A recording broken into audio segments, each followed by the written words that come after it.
Hello, world changers! Welcome back to another amazing podcast. I am so excited about today's podcast. We have a very, very special guest, my Nana.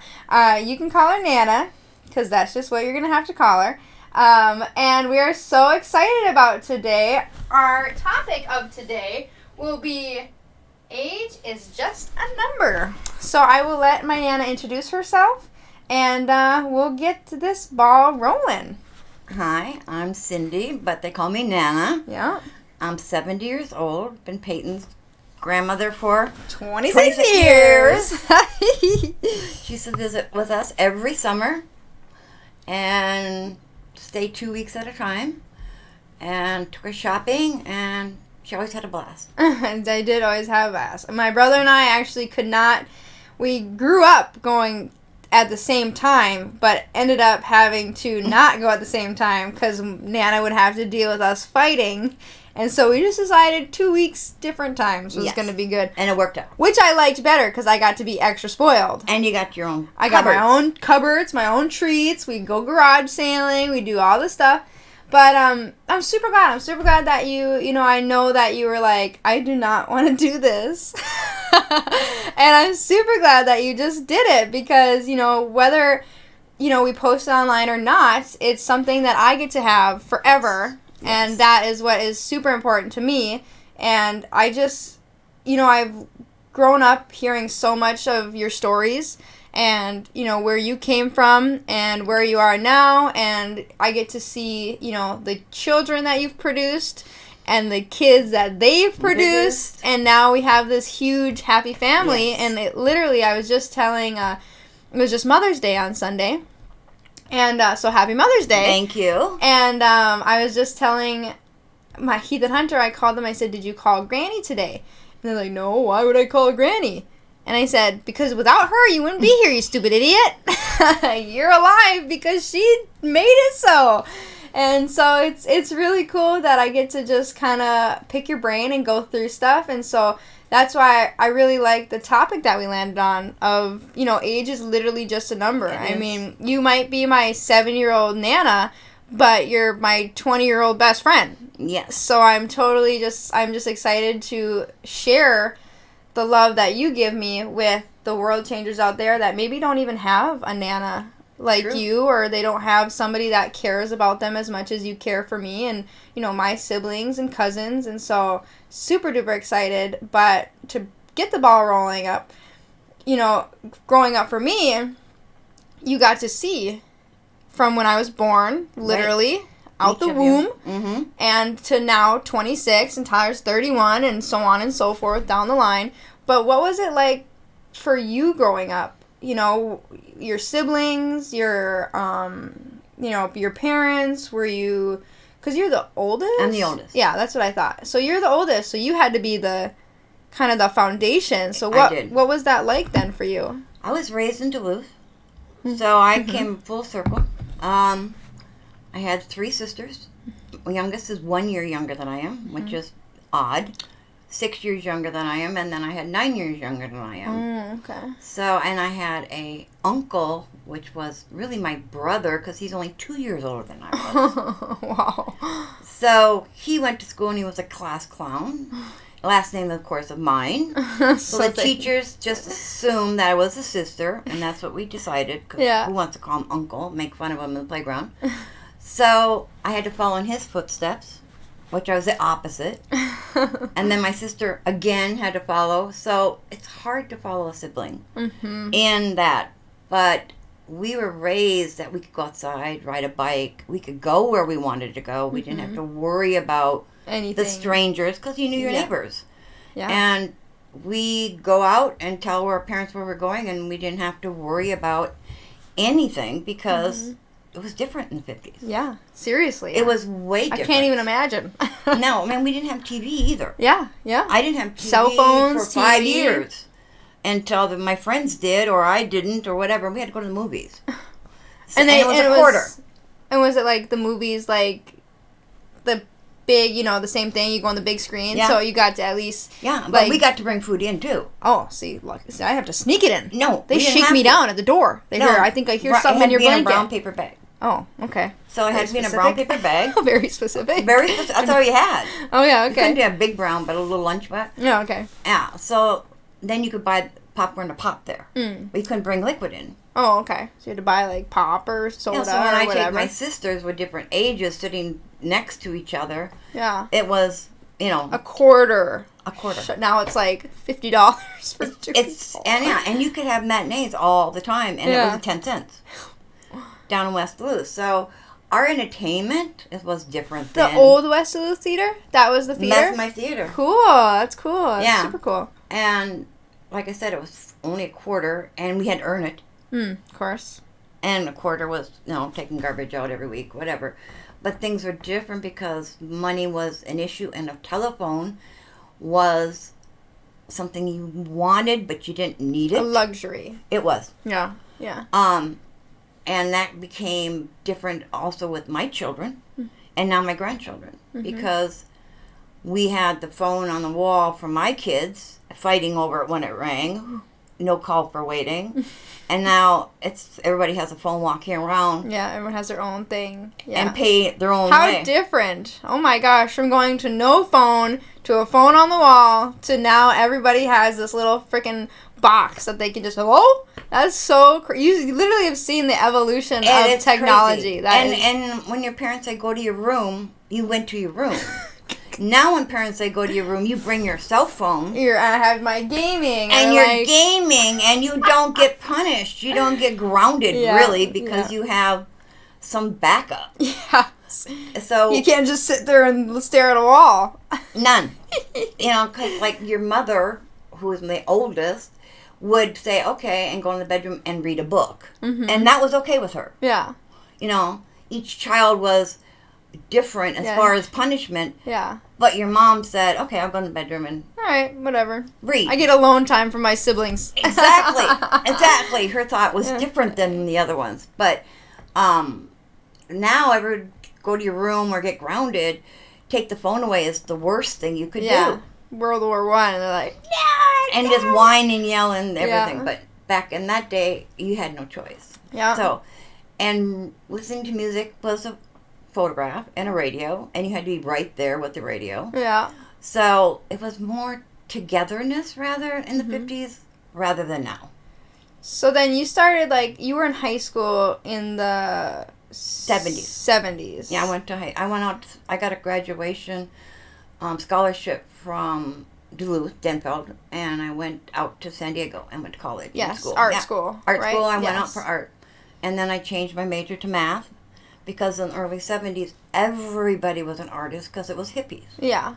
Everybody was drawing. Everybody was being creative. So you changed your major to math, and what did you, see yourself doing with that? Teaching. I found math was fun because I like puzzles. Yeah, she's so good. We used to do, she's actually the reason I love puzzles so much. She used to do puzzles, and then she would do them, and then she'd freaking glue them piece by piece, and then put them in a frame, and you could put them on the wall. Yeah. Are you kidding me? That's so cool. I did 2,000 puzzle with my grandchildren, younger ones, the last week in 2 days. That is absolutely insane. Have you seen those speed puzzles that people do? They're like, I could not do that. I get stressed out. My daughter, my middle child and I entered a puzzle in St. Scholastica. They had a puzzle thing, and we went. What? That's so fun. Yeah. I didn't know we that. had 30 people in there, all people, and they gave us the same puzzle. Oh, and whoever finished the puzzle first got a prize. So it was 500 pieces, which is easy. That is nothing. But if you finished it, you had to ding on a thing and then stand up, and they'd walk you out. Well, that meant that you won. We had it down pat. And then we hear 10 minutes later, 17 minutes it was, ding, ding, 23 minutes, 30 minutes. We were like, what? Who are these people? Where did you do? It was crazy. We were so frustrated. We came in I think we did it 45 minutes, but we were one of the last 5. So funny. And I meant, because they don't sort pieces. I sort pieces. Yeah. They don't. They just take it out of the box and just print corners and No, they do it just They have their own little secret way of doing it. Jeez, you gotta do the edges. Oh yeah, first, we had to do the sort all colors. Yeah, because the colors go together. Yeah. No, they had a whole different plan, but it was amazing that these people practiced it. I didn't practice it. Yeah, they're sitting in their room, friggin' in the dark, putting puzzles together. It was crazy. Every time I look at her like, what? Yeah, it's crazy. That is crazy. So then, okay, so you're in San Diego. You went to school for how many years? 4. So did you? So I graduated from high school early. Oh, okay. And went to college at the same time for 2 years. Oh, gotcha. Yeah. So then, I had to be self-sufficient. Work 2 jobs plus everything else. Wow. But it wasn't that difficult in California at the time. But I was from a small town, so I opened my eyes on everything. Like, this is nuts. It was nuts. Racial speaking freely. It was the years that... I mean, you grew up here compared to friggin' California. Oh, yeah. And I took a train the whole time, all the way from Duluth. Wow. And it was... My dad worked for the railroad, so I got like $5 it cost me to go from Duluth to San Diego, California. So what did your parents think about you going to school in California? It was okay. They loved it because my grandparents lived out there for a while, and my uncle and aunt lived out there for a while. And I've never met my uncle and aunt. Oh. But yeah, so it was different. You had people out there, which is good. Oh yeah, I lived in a basement of my aunt and uncle's for years. Cool. That's so cool. I didn't know that. So yeah, so I worked in a Marine base, and I got saluted every time I did daycare at the Marine base for years. I didn't know that either. 200 kids because Navy would go. They would bring their kids to work? No, they would go overseas and marry a different. Oh, and then come back and have children of all different. So I could speak Spanish, so that's the children I got. Spanish. Okay. Yeah. So so there was a different range of opening because fast food, there was a lot of jobs open because people were kind of protesting. And it was new, and this is a different time. Yeah. There wasn't as many people as there is today. Exactly. Gotcha. So, and take me back to the 70s, dang. It was exciting. But like I said, we had so many changes at that era where it made a difference. Yeah. Where then I moved back to Minnesota, and that was a difference because I didn't have snow for 4 years. Yeah, so you were spoiled. I was very spoiled. And then you came back to Minneapolis, yes. Blizzards. And I went into banking. So math was a big deal. Yeah, of course, still is today. And but all the things I learned, shorthand, went to school, typewriter, all that stuff that I learned is not right now. You don't need it. You don't have to have it. Yeah, it's true. I mean, cursive, you don't have to have it. Yeah. Cursive's gives me a stroke. I mean, I can read it, but it takes me Mom still writes in cursive. Yeah. And so does Gramps. You got rated on your cursive. Yeah. You got a grade for that. Yeah, I had to write my name in cursive in 6th grade. I couldn't do it, and so she made me stay after school and write in cursive for an hour, writing my name over and over. I think on that piece of paper I wrote my name 1,000 times, and now I'm just I can write cursive, anything, it doesn't matter. And now you just put your phone up and zip. Yeah, now I can type with my friggin' without looking. I'm like, what'd you say? And I had to go to class for that. Yeah, that's I mean, an electric typewriter was a ding at the end. Ding, and then it came back and then you had to do it. And so I had a job interview. I remember this so well. And it was a very important job. And there was 30 people. And you didn't get to see the person who was ahead of you. Yeah. But they gave you a typing test. Okay. And so it was a board, so you could see couldn't see the person on the other side of it. And this person was doing bing, and I did 130 words a minute. Wow. And this person did 160. Holy cow. I mean, you could hear the ding, ding, ding, ding, ding, ding, ding. That's so weird. Why do they do that? They called us back, then see if you could do stress. Oh, okay, gotcha. So they called us back, and I was one of the top 10. Oh, okay. And you could see different. One of them was my sister. And she's 6 years younger than I am. Oh my gosh. So she was in school. She was in school starting to use those. Yeah. She didn't have to go to college for it. Okay. No. That's great. So she got the job? She got the job. Oh man, that's you bastard. No, it was good because the fact that She had better consultation than I did. Yeah, it's good. I mean, so then what did you, after that job, what did you go into? I just did a lot of jobs, and then I went back to art. And be a job that they hired to make molds and statues and do all that. And I love that. Like the stuff that you, and that was in the, like the big, the bust? Yeah. Okay, yeah, those are I did all super those, cool. The maps that your mom has. Yeah, love those. So we got paid, if they sold them, you got a certain amount back every month. Oh, okay. So you were just like, it was like a freelance artist, and they were just selling your stuff. So they did they a molded percentage, it, they dried it, you painted it, yes. So that's cool. That was a long time, but when money wasn't really good, but the royalties came back real well. And I had the royalties for like 15 years after I quit. Okay. So that was nice. Yeah. Because I would see, my stuff in Hobby Lobby or something like that. Yeah. And I'd be like, oh, I did that. Oh, I did that. Because your signature, you had to put somewhere on your signature, someplace on the That's item. Cool. Or put your initials. Yeah. So, so I did that for a while. And then I went to banking back. And then I opened a business. And that was the Bisbee floor cleaning. The floor cleaning, yes. Yeah, and that's so... So then, in what time frame of you coming back to Minnesota did you find out, about your obstacles like cancer? Like when in that time period, when did you find out? I had 2 children at the time, and then I got divorced. Yeah. And then I got remarried. Yeah. And he was my best friend, and he lived with us for a while.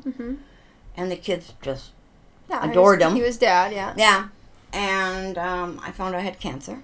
Yeah. And then he said, what are you thinking? And I said, well, they need a father. And he said, well, the kids were really good to me. He said, so I had to go to court and sign papers, because when you have cancer, you don't know what's going to happen. And you have to be in your right frame of mind. Okay. So I was in my right frame of mind before chemo and stuff, because that kind of makes you... Yeah. Yeah. So I signed him, said he would help raise them. The kids if anything happened. And then I got pregnant during cancer. With Jess. With Jessica, yeah. And I refused chemo. Wait, you got pregnant with Jess while you had cancer?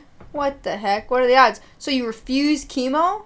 So what? Okay, so keep going. I'm so excited. So anyway, so what happened was he and I decided, because I wanted to give him a child. He said, you don't need to. But then when she was born, they took me right away to Rochester, Mayo, and kept him with the 3 kids. He raised Jessica for 6 months of her life. Wow. And when I would come home on leave, bald and da-da-da-da, she wouldn't let me hold her and stuff. Yeah, because I would be new. You were new. You were a stranger. And when you have chemo, your pores are filled with medication type of thing, because you can smell it. Yeah. So that is where I met your father. My dad, yeah, who also had cancer. Yes, that's when first time I met him. And it was weird, because your grandmother and I went to high school together. Yeah. In Duluth. Together.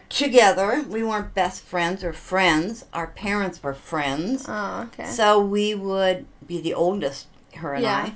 So we end up babysitting all the kids for bowling, or all the kids. What are the odds? So we weren't exact friends, but then when we had the chemo with your father, we see each other. Yeah. Yeah. And, we go in, they have a little room that we had to go through, support groups. Yeah. And we would be in there together. Yeah, because it's a lot. It would be a lot. Yeah, because I think my dad was 17. I think 17 when he got cancer, and then 19 when it was gone. Right. I think around that, because then he met Mom. He met my mom when he was. Your grandmother was your mother's boss. Manager at Finger Hut. And I worked there. Yeah, and Mom was 20? 16, 17. Well, 17 when she had Tyler. Met my dad when she was 21, 20, and then had me when she was 22. Right. So she must have met him 20s, because he helped raise Tyler. Right. My dad helped raise Tyler, and then had me at 22. Yeah. So because when you were born, they took you right away because I had cancer and your dad had cancer. And they told, I remember my dad used to tell me the story that when he was, 17, 18, 19, they told him, this is kind of how he summed it up, do whatever the F you want, don't wrap it up because you'll never have kids. Chemo just absolutely, you won't have kids, so, there's no point of, being worried about it. And then Mom got pregnant, and he was like, what the F? And then he used to call me his miracle baby. And I even call Heath and Hunter, my twin brothers, I call them miracle babies because, well, I think Lori did, like, fertility stuff to get pregnant. But, that's why I think my dad and I were so close, because I was just something that was never possible.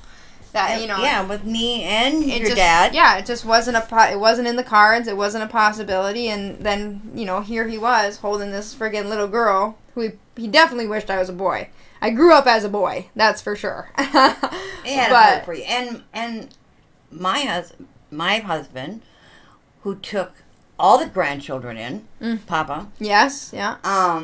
You were one of his favorites because you took to him so quickly. So did Tyler. But Tyler was more of... He was growing up, and he was, like... He just wanted to have fun. Yeah. You didn't mind staying home, watching whatever with Papa. With the cats, playing with the fish. He loved it. Every minute of it. Papa. Because... I'd listen to his ridiculous stories. Well, there was one yesterday, one of my grandchildren called and said, I'm not supposed to... Happy Mother's Day. And he used to say... She's not my mother. I don't have to say a Mother's Day. But everybody around him like, are you kidding me? He's a father. He's not my mom. He's not my mom. He's not my mom. Yeah, he would say such ridiculous things. But yes. So, like I said, you and then another child of each family, each kid had a child that would take to him. Mm-hmm. Real, because we had them all. But, and it was a bond that we couldn't change. No, I miss him every day. It's something, and he was my soulmate. There is no doubt about it. But I was old enough at the time to understand what a soulmate is. I was 27, so it was like so different back there too. And you had such a history of you guys being friends before you ever were anything romantic, and he was always just a. I remember just listening to your stories about how you guys, first met, and that he was just a really good friend to you in your time of need, and it wasn't like a forced friendship. He just wanted to be there. Yeah. And then you just fell in love. It's such an incredible story. It's one of my favorite stories. He was so, from one man to another man, because they're opposites, I did total opposite. Yeah. Because he was so calm, and he didn't like to argue. He didn't like to fight. He didn't like, He didn't like to shout. He didn't like to shout. He didn't have to. Mm-hmm. And that was, if the kids didn't clean the room, I would say, go clean the room. I don't know, go clean the room. And I'd do it 5, 10. And they'd be like, I'll get around to it or whatever. And he'd say, go clean your room, and they clean the room. And I'd be like, what is it? What do you have? How do you have How that? do you do this? Give me that magic. Even the animals did the same thing. He had this thing. I'm like, and he had bosses. He was a boss for many, many years. And he had the same employees for 7 years at a convenience store. And it'd be like 7 years, Staying, and because they just respected him so much, and that's just what it was. Yeah, because if they needed, because they were college kids. If you needed to go or whatever, he'd say, okay, I'll change.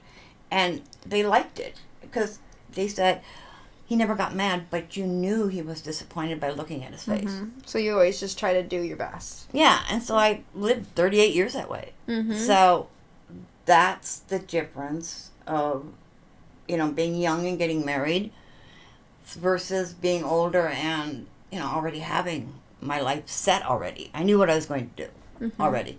So, 70s is when I started having children. Yeah. And that was the being a mom. One of my favorite stories about Papa, I tell this story all the time, actually. My friend's cat attacked me the other day, and he rubs up on me, and he loves me, and then the next second, he's like, meow!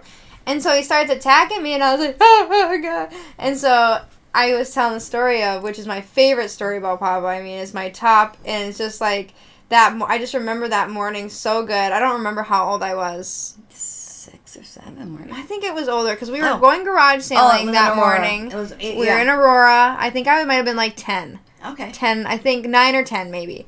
And you had when I was at your house for the summer, it was living the best life. I mean, I'd wake up. I mean, you would be up at like 5 in the morning on your computer playing your what was that game? That Jewel game that with the frog, and you would. Oh, it was ridiculous. Or solitaire, yep. And you'd be playing your game in the computer room with the big gallon fish tanks, and the cats would be all around you, and so you left a note on the kitchen table for me, and it said, eat breakfast and then come meet me, because we were helping with the garage sale that was down the street or across the alley. You said, eat breakfast and take your pill and then come meet me at the garage sale. And I was like, don't mind if I do. And I went and got my Fruity Pebbles and my cereal bowl and I'm sitting there, I'm eating breakfast, and I hear and I was like, Sonny D, hello? And then you hear him like, and I was like, Sonny, are you alright?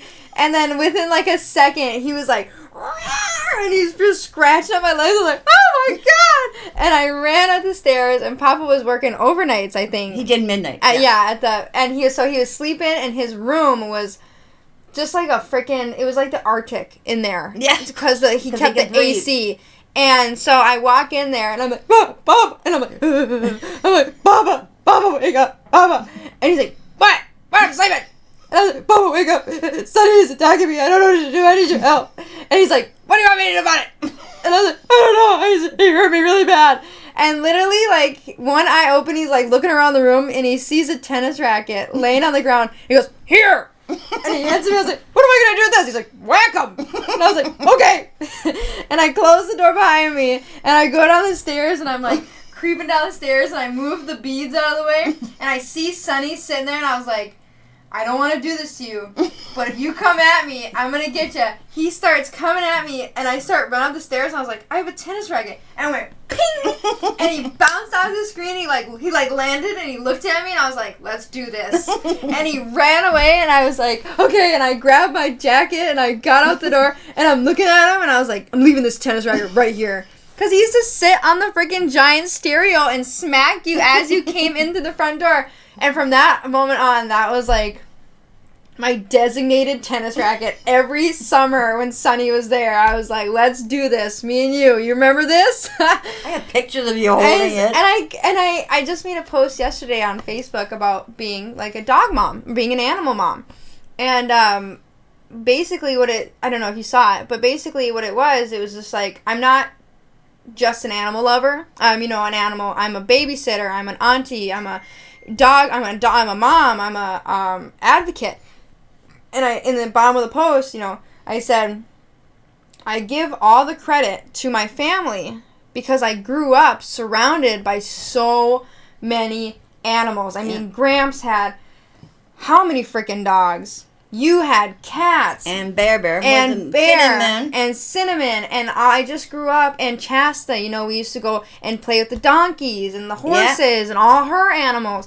And we were just like I was continuously surrounded by people that truly loved animals. I mean, our family is such, we're nuts. We're nuts about our animals. You all have baby voices for animals. Oh, did you know that? Your baby. Did you know? Your baby. Really does. Every one of you kids have one of those. And it's because, I just wouldn't, I meet people, and this is like my I know I'm not going to be friends with you. If I meet somebody and they're like, oh, I don't even like dogs. What? You said, well, what kind of animal do you like? Because, some people don't like dogs. They like cats or birds or lizards. And like, no, I'm not really a big animal person. You're not going to be a minister. Yeah, you're probably not going to be invited to my house ever. Ever. I have way too many animals for you. And it's just so funny, and I'm so grateful. I mean, you have to take the bad to the good. You've never had an animal that was perfect except for Charlie. Yeah, Charlie was. And that is why Papa and I that was our biggest click was, he would just sit on his recliner and Charlie would sit right on him. And Charlie, even when he had to get up to go to the bathroom, Charlie would be like, are you kidding? Yeah. Like, are you seriously going to make me get up right now? And then Charlie would come over to me and we'd play on the floor. I mean, I still have that picture of me. It's right there. Yeah. Right on the thing. There it is. And I think that might have been at Shasta's house with her cats. But, he was a 26-pound purebred Mancoon. And he was huge. And he loved me. Oh my gosh, that cat loved me. Tyler, I think that was Tyler's favorite cat ever in existence, was Charlie. Oh my gosh. When we had to bury him, that was like the worst day of my life. And that's a whole story in itself.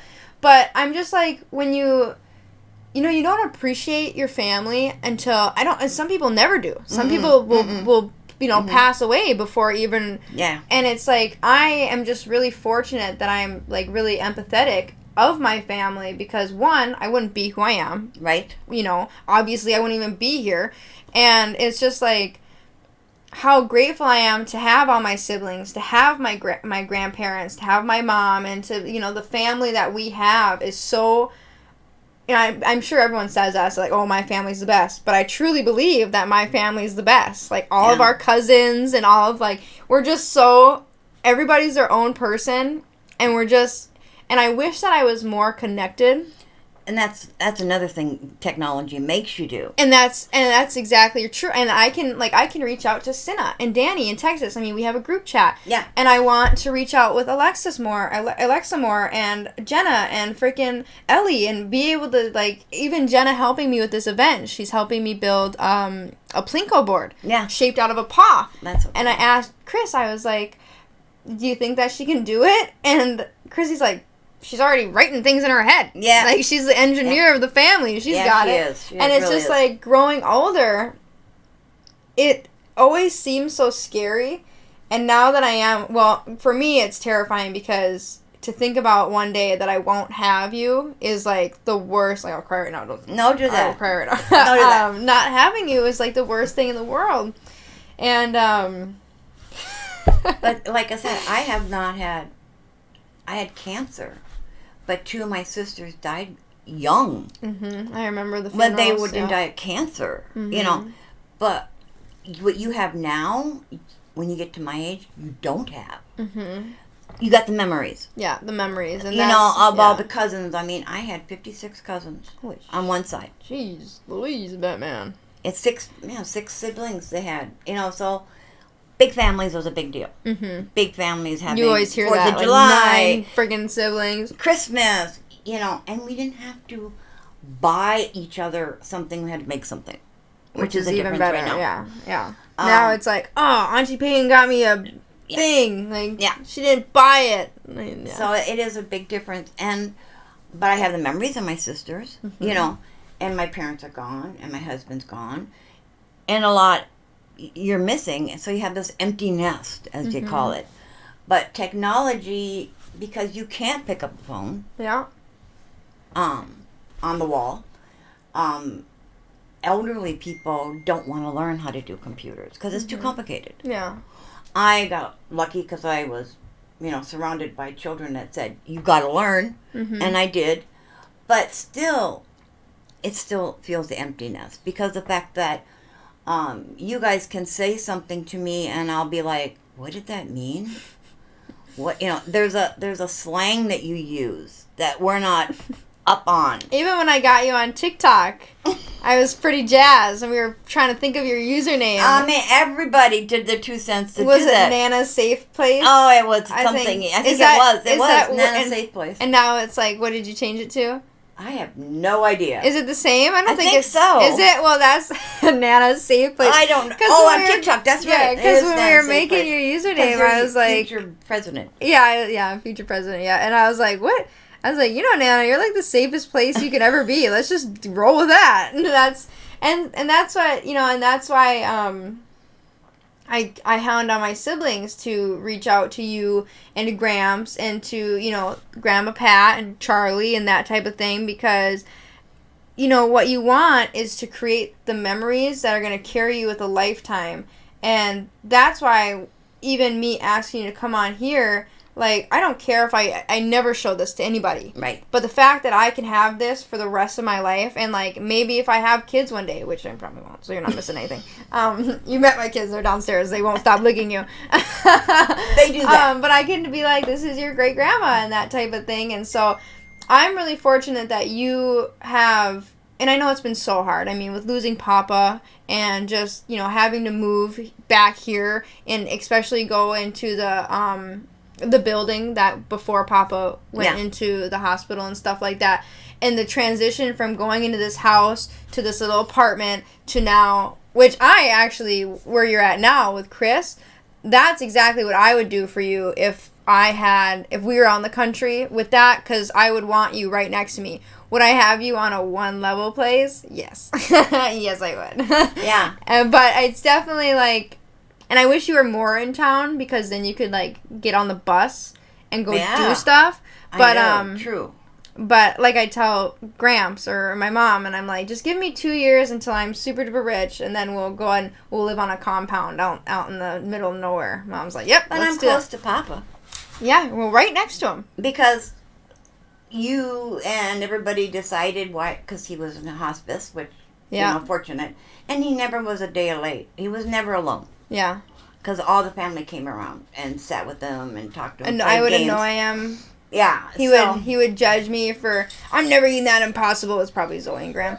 I'm never eating that Impossible burger. Ate it. And he was like, this is really good. And I was like, sucker, it's vegan. And he was like, what? How dare you? I was like, yeah.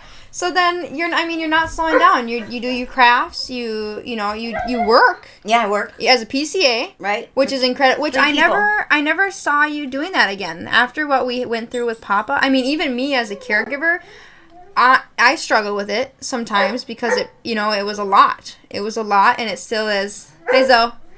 And it was a lot. So what happened was I spent 10 years taking care of Papa. Yeah. Then all of a sudden I didn't have anybody to take care of. Because all my grandchildren got big and blah, blah, blah. So then went back and visited my friends, and people were like, I need somebody to do this, do that. And my friends became invalid type of thinking. They're the same age as I am. So then I would go over there and help them clean, cook their meals, and then it started becoming a profession. Yeah.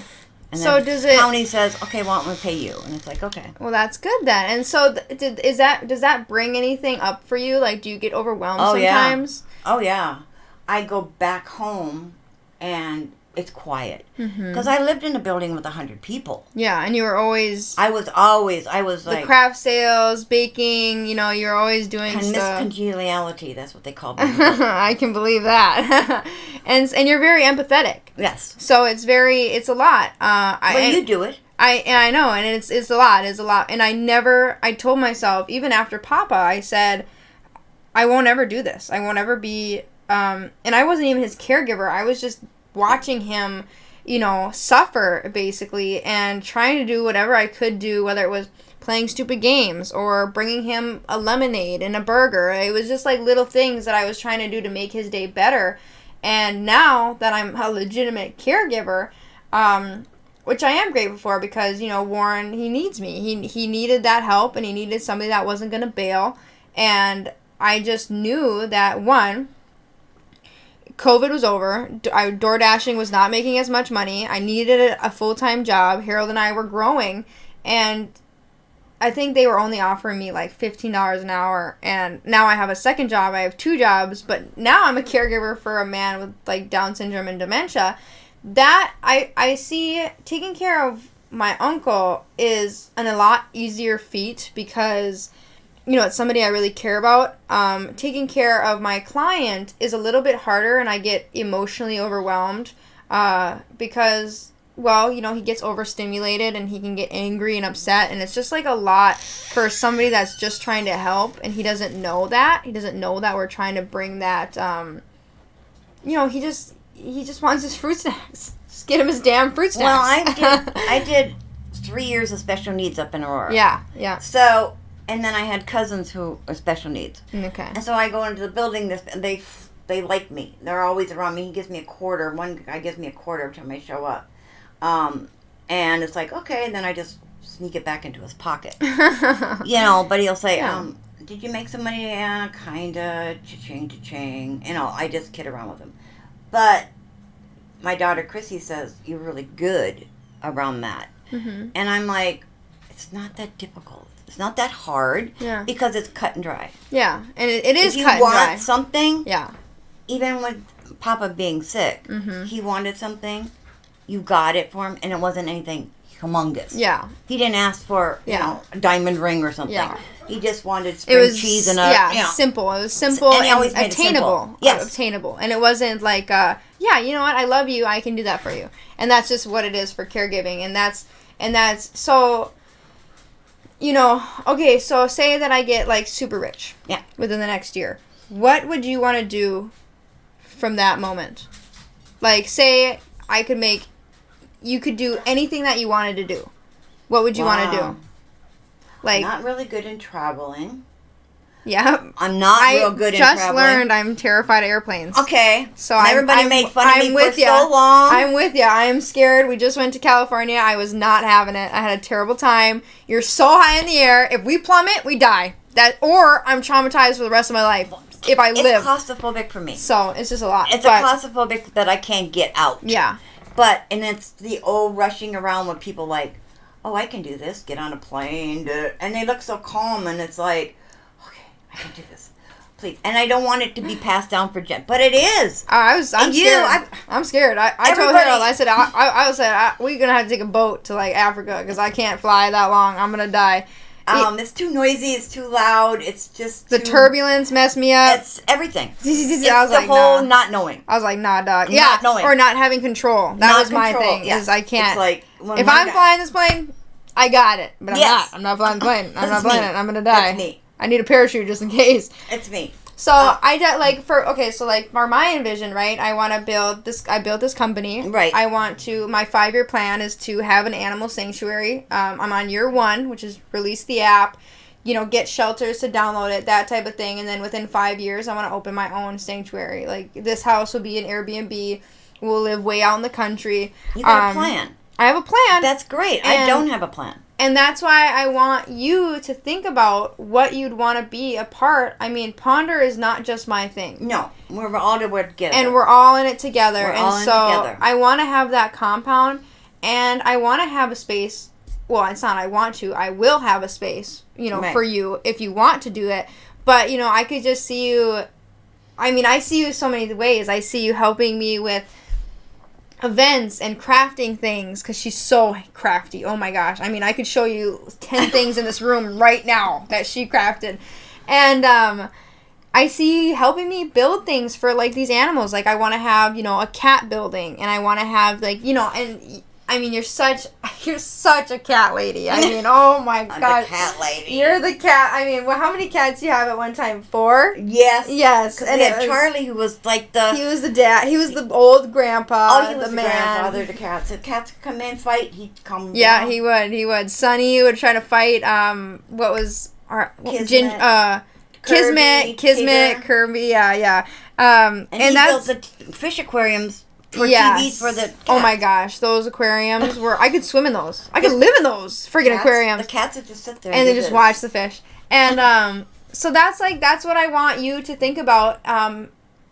You know, leaving here is like, how do I want to be a part of this? Because I want you to be a part of it. Even coming with me to these events and seeing how I, you know, operate and how I mean, you know you already know who I am. Yeah. But watching me achieve my goals so that our entire family can achieve it, I just want you to be a part of that. And that's why this is like the first step of you coming on here and you're a part of this World Changers podcast is incredible. Thank you. And I really am super grateful. Don't make me cry. Seriously. Okay. What does the matter with you? Well, I taught you how to cook. I mean, how to cry. I mean, I literally I see, and Mom will never admit this. No. Ever. But her craftingness, her ability to take something super ugly and sell it online for hundreds of dollars is because of you.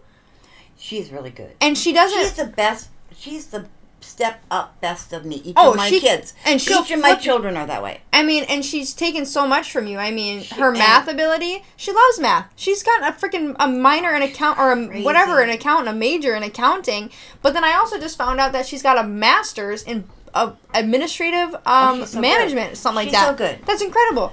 And so it's so cool that we all have these amazing abilities, and it just wouldn't have started anywhere without you. Well, like Chrissy, my middle child, each child is like different, a part of me.